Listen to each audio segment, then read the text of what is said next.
Good afternoon. My name is Obina Obikeze, and I'm presenting my project management manual to the top management of my organization.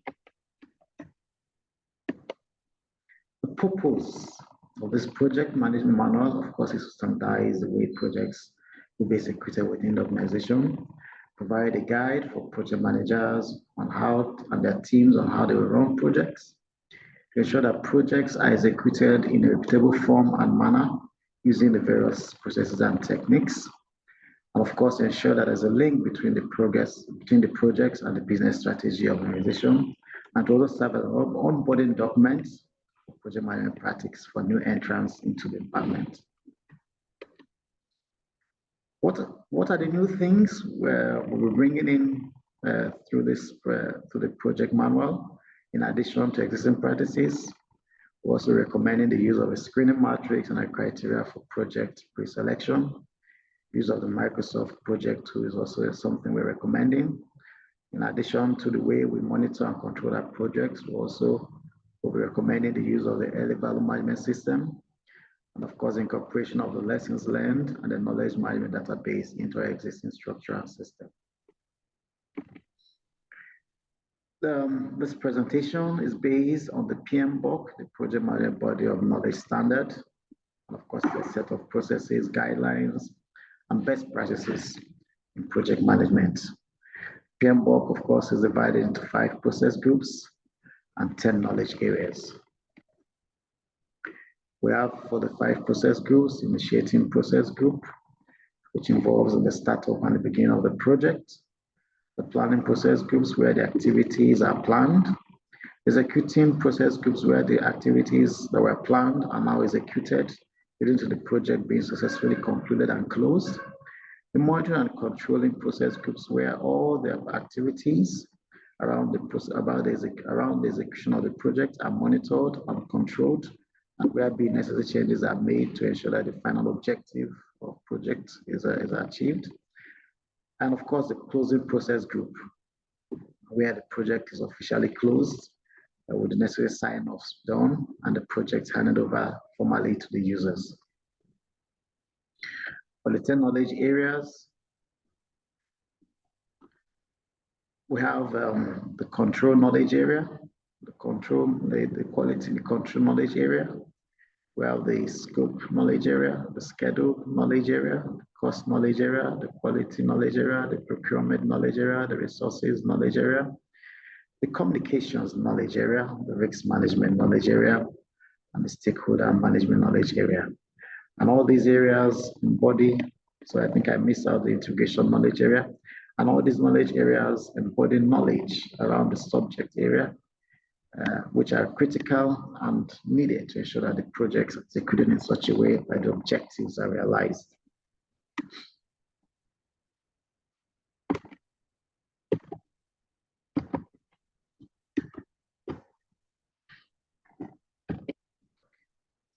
Here we see the interaction between the knowledge areas and the project management process groups, and this interwoven of these 2 areas ensure that the projects are executed in such a way that objectives are achieved. Knowledge areas basically cover the theoretical aspects of the project, and the process groups have a lot, deal with the implementation and the stages through which a project will go through its life cycle. In terms of organizational structure, the structure we have in place is favorable to the execution of projects within the organization. And with the introduction of the project department about 10 years ago, we can say that what we have in place now is a projectorized structure. This comes with, of course, its advantages, and also recommend we keep the structure in place within the organization. The conflict between departments and functional heads is taken out, and the toolbox scenario where the functional heads departments, or the functional department heads compete with resources where the project department does not exist. Reporting lines are also clear because, of course, the senior project manager, who is the head of the project department, as clearly reporting onto him the project managers, project engineers, and installation managers. So we don't have issues about conflicts about who to report to or who to take instructions from, and there's no ambiguity over that.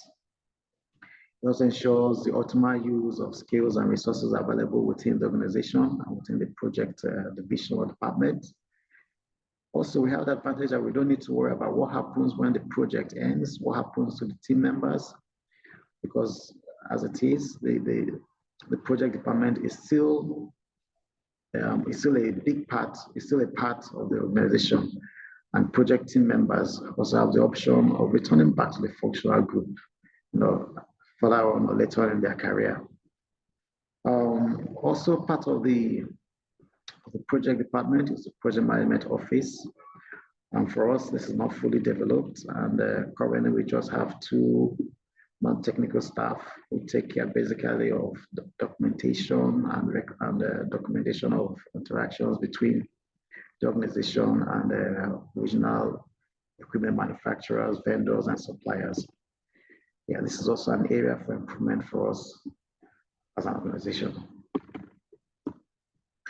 Project managers are selected from the functional group and are brought into the project department or the project division.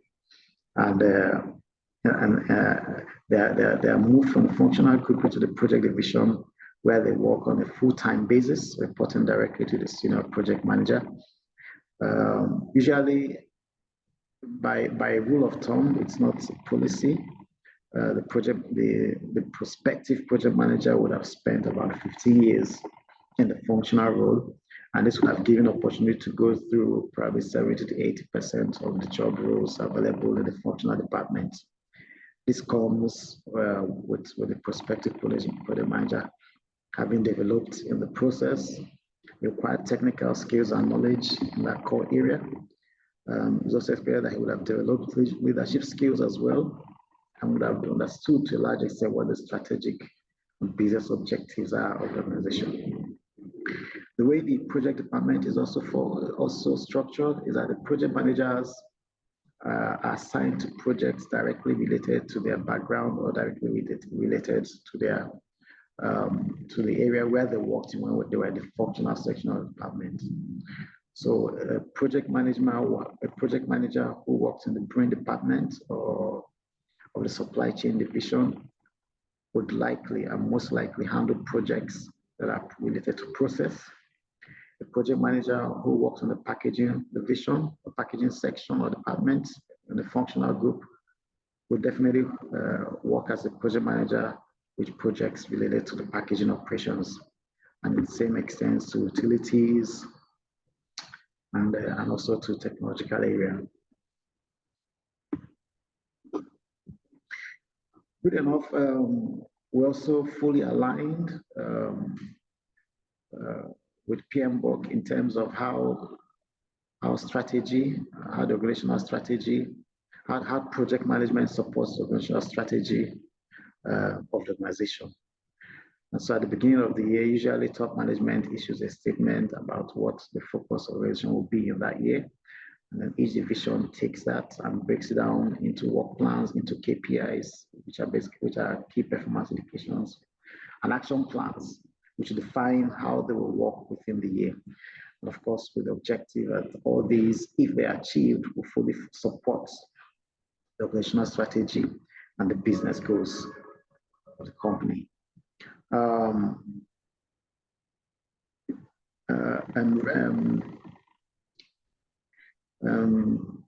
Activities that cannot be executed by the functional department or the functional section of the organization are taken up by the project management division. And of course, these, when executed, are supposed to create value, eventually support the organizational strategy and business goals, and ensure that both are aligned to ensure that the organization achieves its objectives. Project pre-selection. This is also a practice that is also good, and is working and in place for us in the organization. And usually the project user will send the business case document to the senior project manager who, as we begin to talk about projects, are referred to as a project sponsor.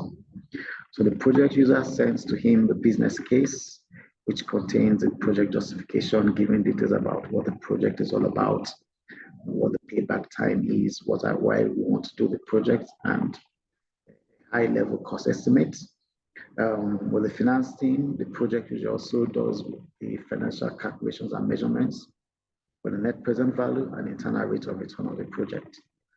Somewhere along the line, during this pre-selection, pre-project work, the project manager is also brought into the loop. And what he does is that he now prepares what we call the executive summary, which is a one-page document for top management. And in this one-page document, he has the business cases. We have in it the business case, a brief explanation of the project, what the strategic rationale of the project is, the cost estimates, and the risks, and if there are alternatives and other recommended options to have the project executed. This executive summary usually is a one-page document and will be used to brief and further discussions with top management when the time arrives further later in the life cycle of the project. The screening matrix and criteria is new to us and is one of the recommendations which we are making to the project division to be able to adopt this, to also further ensure that projects that are selected align fully with the business strategy and objectives of the organization. And so the projects as a criteria, screening criteria, and that criteria we're looking at what type of projects are we executing. Can it be classified as a project under compliance or for business continuity or for growth and top line or for efficiency? We also look at the criteria of the internal return rates. We also look at the payback time. We look at the net present value calculation. We also look at how well the project aligns the strategy of the organization. The panel, of course, when it receives, the panel will sit to evaluate this, and the information based on the criteria is fed into the matrix. And of course, a weighted calculation is done to arrive at the total weight for each of the proposed projects. And the total score of the project will determine what ranking and what sequence the project will be executed. For projects that are compliance related, because they are related to safety related matters, regulatory matters, environmental matters, usually they don't go through any of the tests and are automatically brought into the project portfolio. So with the ranking now, we have an idea of how the projects will be executed in the year under review. And any project that does not meet any of the stated criteria is not included in the project portfolio.